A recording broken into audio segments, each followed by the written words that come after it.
Broadcast is now starting. All attendees are in listen-only mode. Good morning and welcome to Utah Business's first webinar on how to comply with the California Consumer Privacy Act. Today's webinar features Tomu Johnson, attorney and CEO at Parsons Behle Lab, who will explain the ins and outs of the California Consumer Privacy Act, the fines and legal fees that may result for noncompliance, and the steps your company can take to comply. Though registrants will remain muted during the call, we will accept questions at the end. If you have a question, simply enter it into the questions box of your GoToWebinar, and we will be sure to address it at the end of our webinar. Now let's get to it. Tomu? Thank you so much, Elle. Thank you for letting me come and talk to the broader audience at Utah Business Magazine. I really appreciate the opportunity. Thank you, everybody who's attending, for taking time out of what I'm sure is a very busy day to come listen to an attorney talk about everybody's favorite topic, the law and privacy. Before I jump into the presentation, let me give you a little bit of background about myself. So my name is Tomu Johnson. I'm an attorney at Parsons Behle Lab. I am the co-chair of the Privacy Practice Group. I'm also the firm's chief privacy officer. Before I got here to Parsons Behle, I worked at a law firm called Snow Christensen & Martineau, where I set up Utah's first privacy practice group at a law firm. I then went from there to Teleperformance USA, where I served as their data privacy counsel.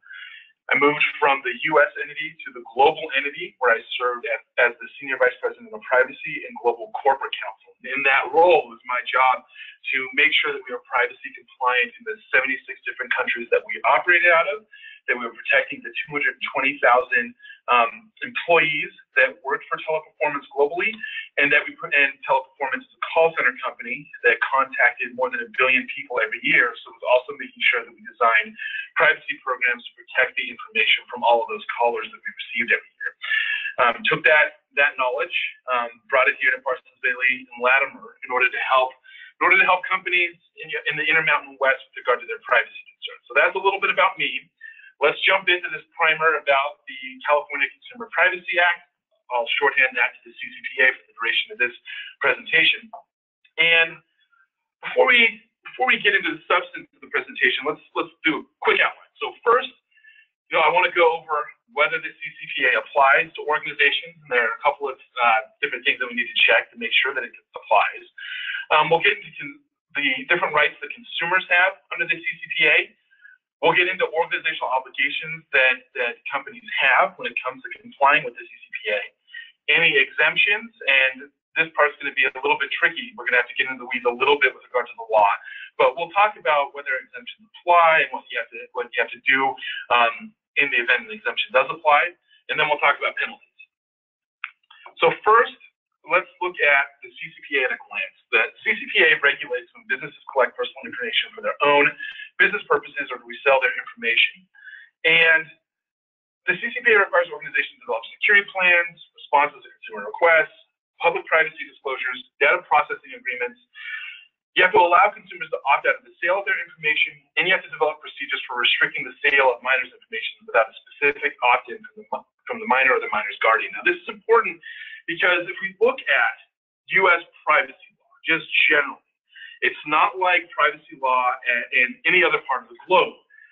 Throughout the European Union, throughout parts of Southeast Asia, India, Australia, South America, all of them follow what is called a comprehensive privacy structure, where they have a large overarching privacy law that dictates every company that wants to set up business in those countries.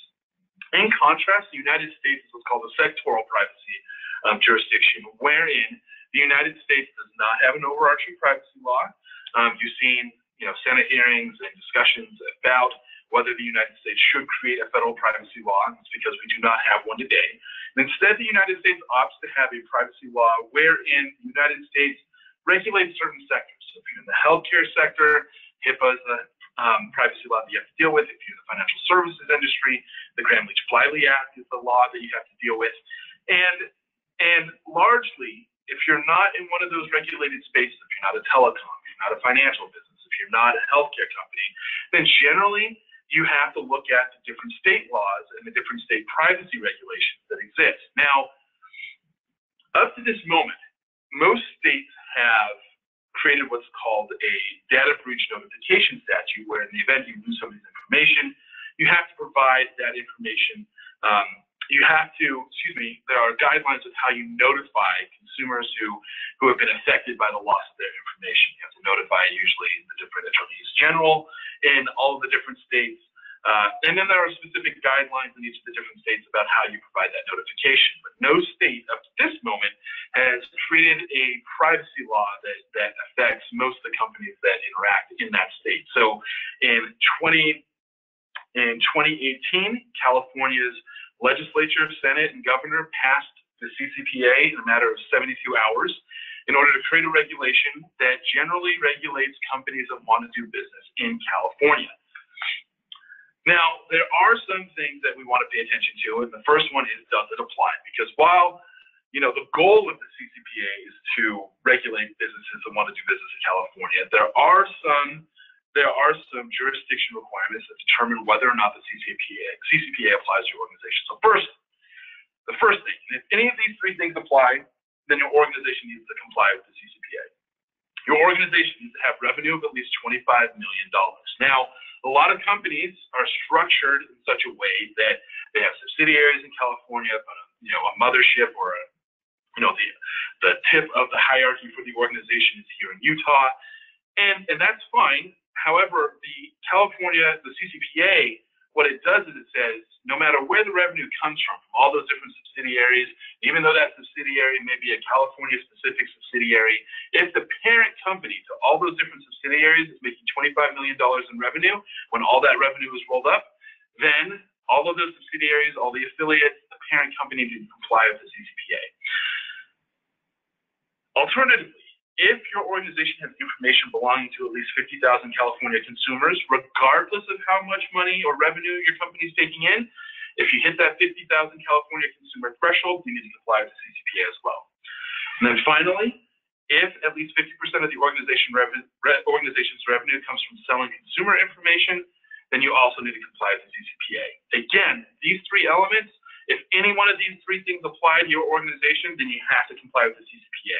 And those last 2 points are important because those last 2 points have no bearing on how much revenue you have. So if you're a small company, but you're gathering a lot of data from California consumers, and you have data pertaining to 50,000 California consumers, you're going to have to comply with the CCPA. Or in the alternative, you're a small company, you don't have a lot of data from California consumers, but 50% of your revenue comes from selling consumer information, especially when it comes to consumer information from California, then you're going to have to comply with the CCPA as well.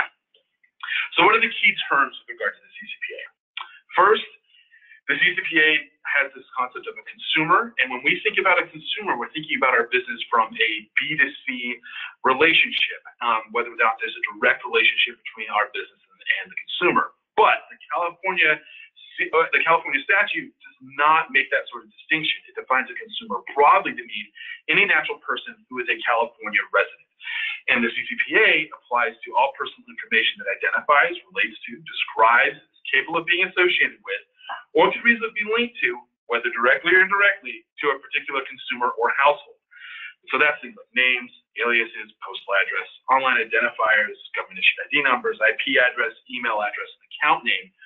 But this is important because let's say your organization is a B2B organization, and you're gathering information from salespeople out in California, and your sales team here in Utah has pretty extensive outreach to sales teams in California. You're thinking to yourself, well, I don't have any consumer data. I'm a B2B company. That's incorrect. Again, the definition of consumer is so broad that it relates to any California resident. That includes the B2B data that you're gathering from salespeople if those salespeople reside in California. Because if you're getting a work email such as first.lastname@company.com, that's information that can be used to identify an individual who resides in California. So you need to not think about this statute in terms of your relationship, whether it's B2B or B2C. You need to think about it in terms of if you were gathering any information that could either directly or indirectly be used to identify a California resident, whether or not you're gathering that information from your sales marketing operations, from HR operations, then you need to be thinking about whether you need to comply with the CCPA.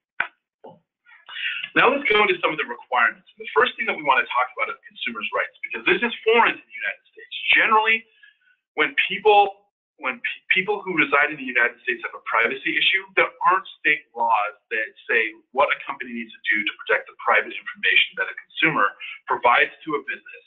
And California is going to be an outlier here. So let's get into the 4 big things that you need to do with regard to consumer rights. First, a consumer can request information from your organization that you've gathered from that consumer. And the organization has to provide, the categories of data gathered and the specific pieces of personal information collected. Now, that's a pretty onerous burden on a business in the sense that if somebody asks for the information that you've gathered about them, that means that you need to not only say, well, we're generally gathering these, categories of information, and there are 10 or so categories that have been outlined by the CCPA, but you need to provide the specific pieces of information that you've collected about them as well. So, for example, if you're saying you're gathering personal identifier information, then you also need to say with particularity that we're gathering things like phone number, name, mailing address, zip code. All that sort of stuff needs to go into a report to the consumer if the consumer requests information from your organization. Okay? A consumer can also request that an organization delete information that you've collected about the consumer, and you have to tell third-party processors to delete that information as well. Now, when I talk about the deletion right for consumers in California, we need to be careful here because a lot of people are thinking, oh man, that means that a consumer can request, at any moment to have us delete their information. How are we going to keep our business up and running in the event that we get a whole raft of deletion requests? Well, there are a lot of exceptions to this rule. And one of the key exceptions that applies for business is that if you need that information in order to enter into a contract or to facilitate a contract that already exists with the California consumer, then they can't request that they delete the information. That just makes logical sense. You need that information pursuant to the relationship between the business and the consumer, and you need that information to continue the contract. For example, if you sell items in the California market, you need to have a certain amount of information for potential refund requests. You need to keep that information for a certain amount of time. That's all pursuant to your contractual relationship with the consumer. You can keep that information, and it's immune to those deletion requests that you may get from the consumer. The next thing that's important is that when a consumer makes a request to an organization, there's a 12-month look-back period, and that's also a pretty onerous requirement on businesses, because that means when a consumer makes a request, not only do you need to give them the categories of information, the specific pieces of information that you've gathered about them pursuant to the immediate request, the organization needs to take a 12-month period before that request and provide the following 5 bullet points in that 12-month period and also on the date of request. So those 5 bullet points are the categories of personal information you've gathered. You have to disclose, where you got that information from, because you may not get it directly from the consumer. You may be getting it from, other third parties who are selling you consumer lists. You have to disclose the business or commercial purpose for collecting or selling that information. You have to state what categories of third parties whom you share that information. So if you're using that information and you're sharing it to different cloud service providers, if you're sharing it with payroll processing providers, those are all different categories of third parties that you need to disclose to the consumer.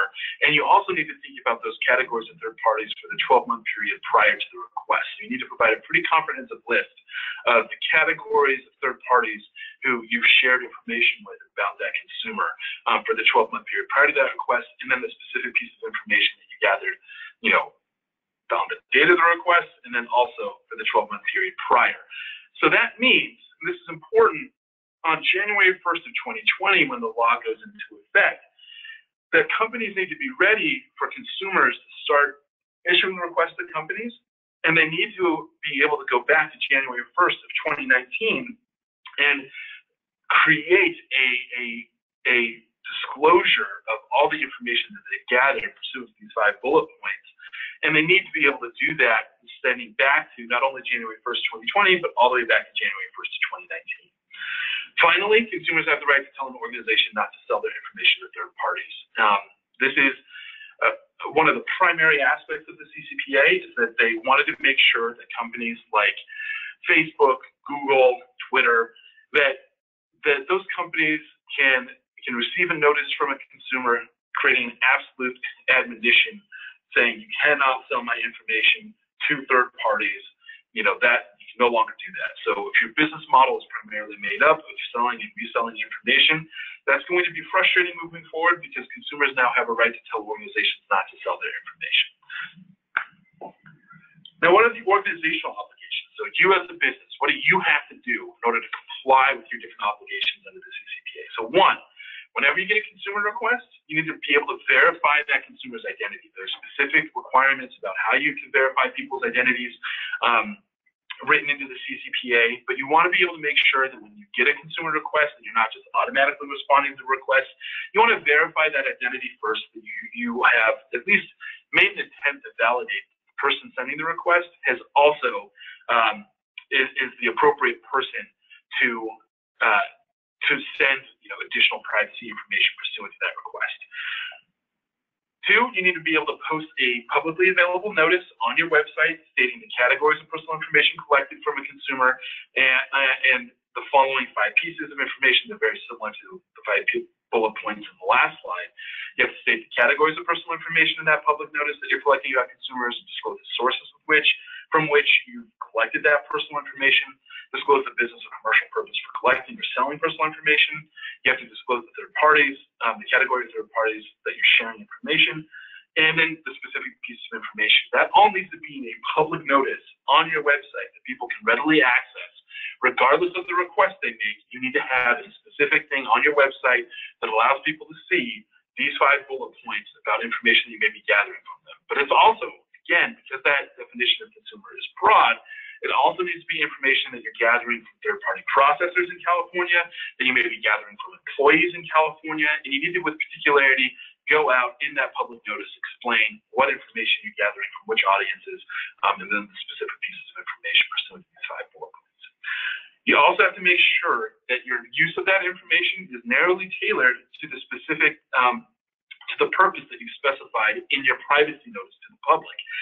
You can't say that you're gathering information for purpose A and then use that information for purpose B. You need to make sure that your information, that information gathered for purpose A is limited to purpose A. And if you want to switch out and move things and start using information for purpose B, that you notify consumers about that switch and giving them an opportunity to opt out of the new use of their information before you switch purposes for using information. So let's continue some of the obligations as well. So if an organization, if you're selling consumer data to third parties, you have to give consumers a notice allowing the consumer to opt out of that sale. If you're selling information that belongs to minors under the age of 13, that's not allowed anymore. You cannot sell information that belongs to minors under the age of 13. If you're going to sell information, you can for minors between the ages of 13 and 16, but you need a parent or guardian approval. So you need to document that you've gotten approval from a parent or guardian, and then you need to have them opt in specifically to the sale of that information. They have to have specific informed consent about that opt-in. You cannot get implied consent or anything like that. You need to make sure that for minors between the ages of 13 and 16, that you have specific parent or guardian approval to sell their information to third parties. Next is that if you no longer under the CCPA, you can't discriminate against a consumer because a consumer exercises their privacy rights. So if a consumer says, I don't want you to sell my information to third parties, and your service is predicated on generating revenue from the sale of information to third parties, you can't charge a different rate to those consumers merely because they told you that they don't want you to sell their information. You also have to, and this is a very unique privacy requirement under the CCPA and doesn't exist globally anywhere else, but you have to provide a clear, conspicuous link on your organization's main website. So if you have subsidiaries, if you have affiliates, they need to make sure that if there's a website that's shared between all those subsidiaries, all those affiliates, that the main corporate website that is available to the public, it has a specific button on it that says, do not sell my personal information.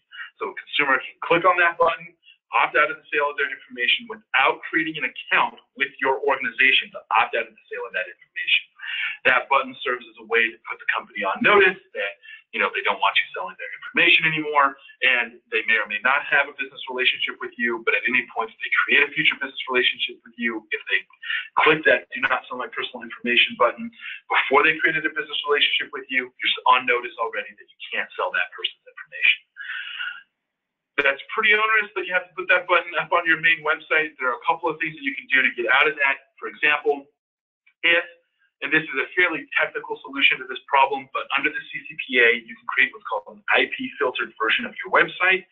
And what that means is that as people are going and accessing your main corporate website, you can create a version of your website that looks at all IP addresses that come out of California. And essentially, you're creating two different versions of your website, one for traffic that comes from California and one for traffic that comes from everywhere else. And you can create a California-specific version of your website that has the do not sell my personal information button on it and the privacy notice that we talked about in the last slide. And you're going to need to talk to your IT teams to go through and figure out how to create that IP filter so that all IP addresses and all traffic coming from California get directed over to the California website. It's not a perfect solution, but if you set up that solution, it means that you don't need to put that do not sell my personal information button on your main corporate website because you have a specific version of the website for California consumers. Moving to the last bullet point, you have to develop, implement, and maintain security policies and procedures to protect personal information. This is important because I think a lot of organizations will create security policies and procedures, and they have something written down on paper that's compliant with the different security standards like the ISO 27001, the CIS 24 local controls, or the cybersecurity framework, or SOC 2 Type 2, and they'll have those policies and procedures written down, but the implementation, the maintenance part, not so much.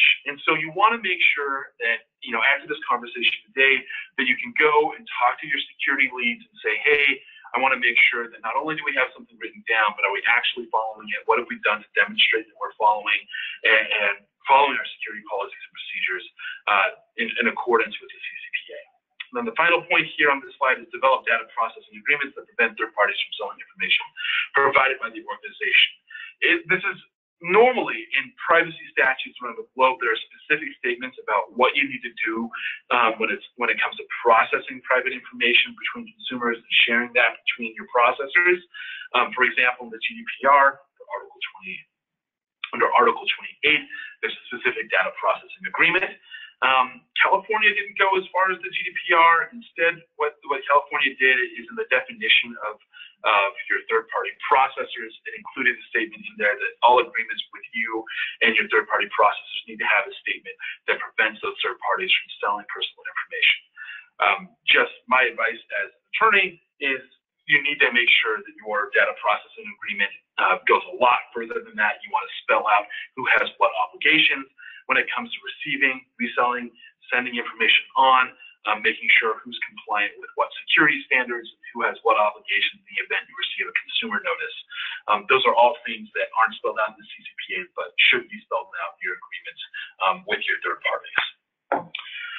Let's talk about exemptions real quick. Nonprofit entities do not need to comply with the CCPA. So if you are a governmental entity, a nonprofit, don't worry about having to comply with the CCPA. Not a big deal. Organizations that comply with like the federal privacy laws such as HIPAA, the Parsons Behle Act, the FTC Act, you don't need to comply with, you don't need to comply with the CCPA for the data gathered pursuant to that act. However, there's an exception to the exemption. Even if one of these exemptions applies, consumers can still sue your company under the CCPA in the event of a data breach, even if you are exempt from having to comply with the CCPA. So what does that mean? That means your organization doesn't need to comply with putting the do not sell my information button on their website, or creating a privacy notice, or adhering to any of the consumer rights obligations, because your organization is exempt from those parts of the CCPA. However, consumers still get independent right to sue your organization under the CCPA for losses of their information, regardless of whether the exemption applies. So the exemption gets you out of your obligations related to your compliance obligations. It does not make you immune from lawsuits for losing information from California consumers in the event of a data breach. Another thing that's important here is that a lot of organizations will say, well, I'm a HIPAA organization, or I'm a Graham-Leach-Bliley organization, or I'm an SEC Act organization, and say, I don't need to really worry about this stuff anymore. I'm just going to file CCPA under, I don't need to care about this folder. Problematic. Even if your organization is covered by an exemption, most likely you have a website, you have different sales and marketing activities. The data that you're gathering from your website, from your sales and marketing activities, you're not gathering that pursuant to the Graham-Leach-Bliley Act, you're not gathering that information pursuant to HIPAA. So that information, there needs to be, the organization still needs to find a way of complying with the CCPA for that information that you're not gathering pursuant to those federal privacy laws. So your sales, marketing, your website data, you're still going to have to comply with the CCPA for that type of data. Let's talk about penalties. So this statute is unique in the sense that, unlike almost every other privacy statute on the planet, the CCPA allows a private right of action for consumers to sue corporations that lose information about the California consumer. And that fine can be anywhere between $100 to $750 per person per instance. So if you lose information belonging to 1,000 California consumers, you're looking at $100,000 to $750,000 in potential fines that consumers can get in a lawsuit against your organization.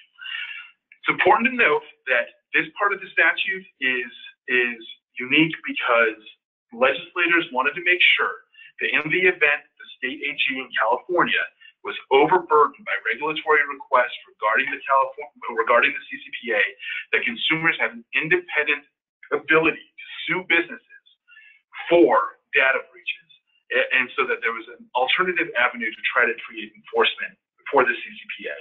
This is a very powerful tool. I would expect plaintiffs' class action firms in California are going to be all over this come January 1st of 2020. I would expect that consumers are going to be actively looking for any type of data breach in California in order to create class actions under this statute.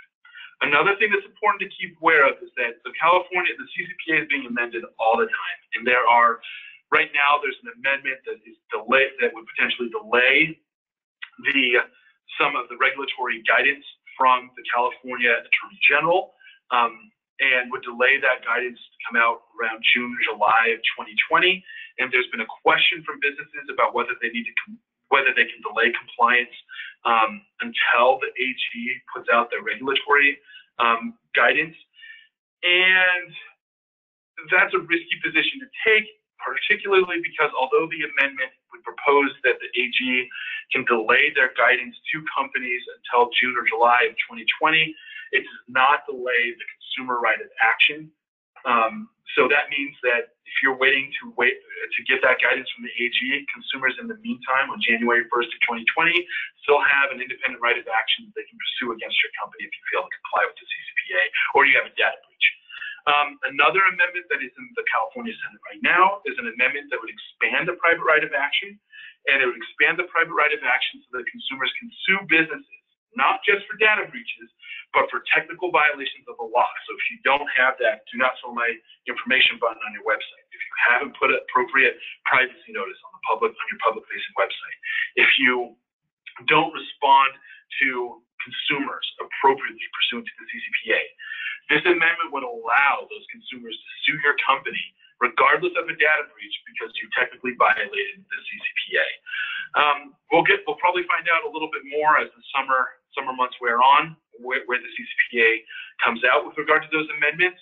But those are important things to note because the amendments that we've seen so far have not tended to water down the CCPA, but have tended to increase the consumer rights and give consumers more options to avail themselves of their rights to sue companies who fail to comply with the CCPA.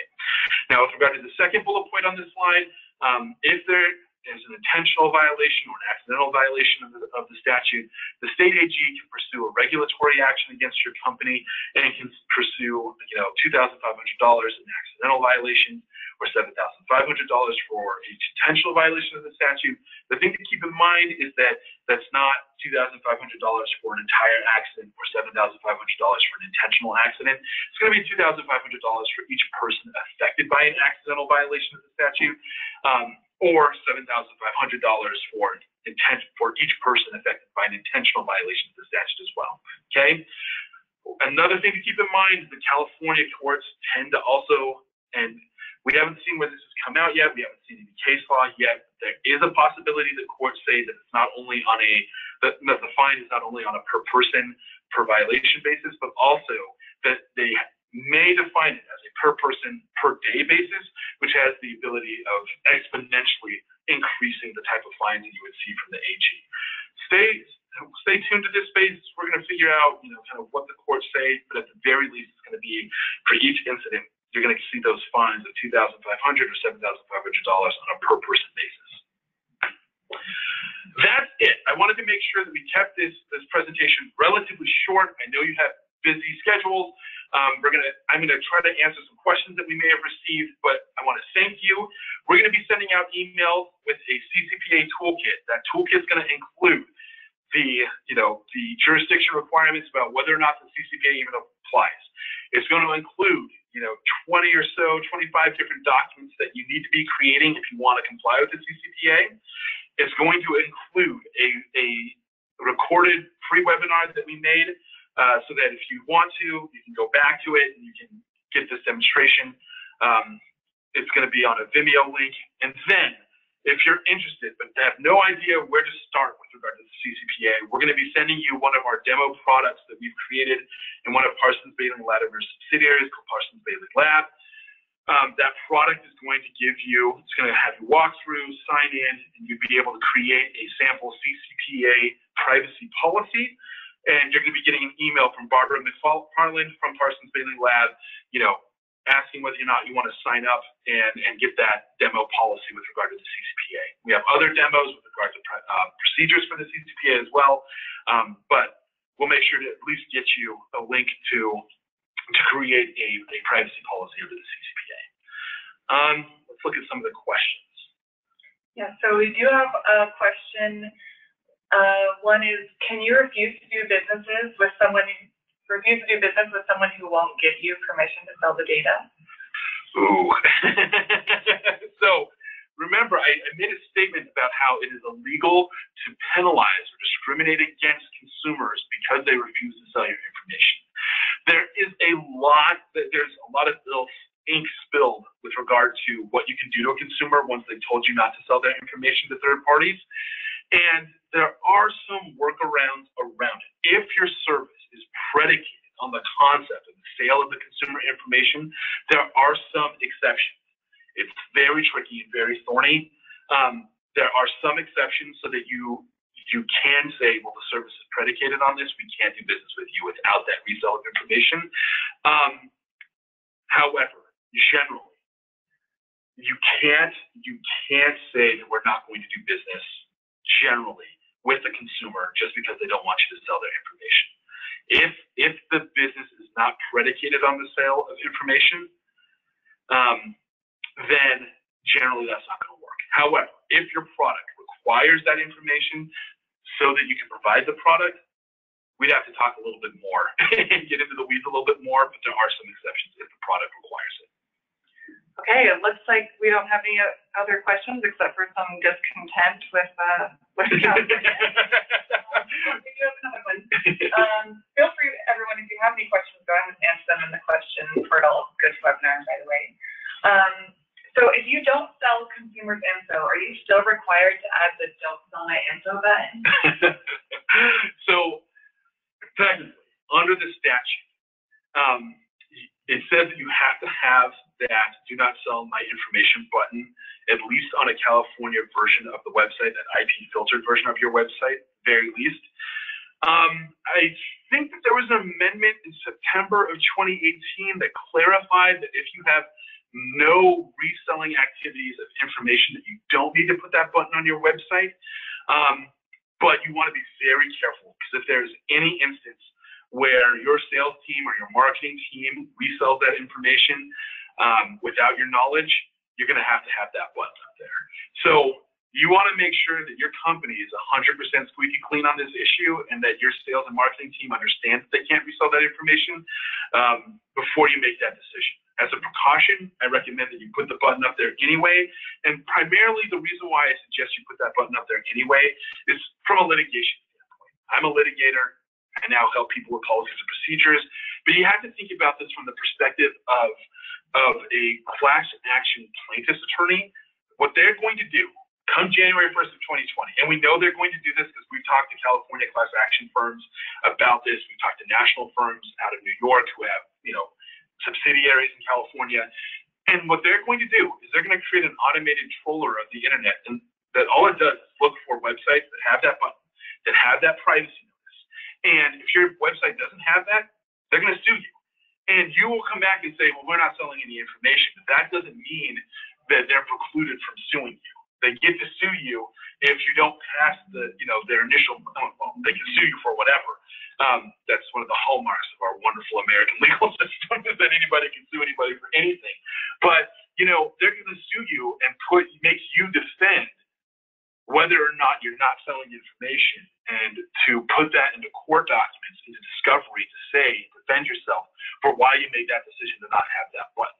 And so in order to at least avoid initial scrutiny, I would recommend putting the button up there, because it's just one thing that is on that checklist from those plaintiffs' class actions groups that, they're going to move on to easier targets that didn't put that button up there. So I recommend putting it up there. Okay, great. Doesn't look like we have any other questions at this time, so stay tuned. We will have some emails coming your way. Thank you so much, Tomu. Thank you, everybody.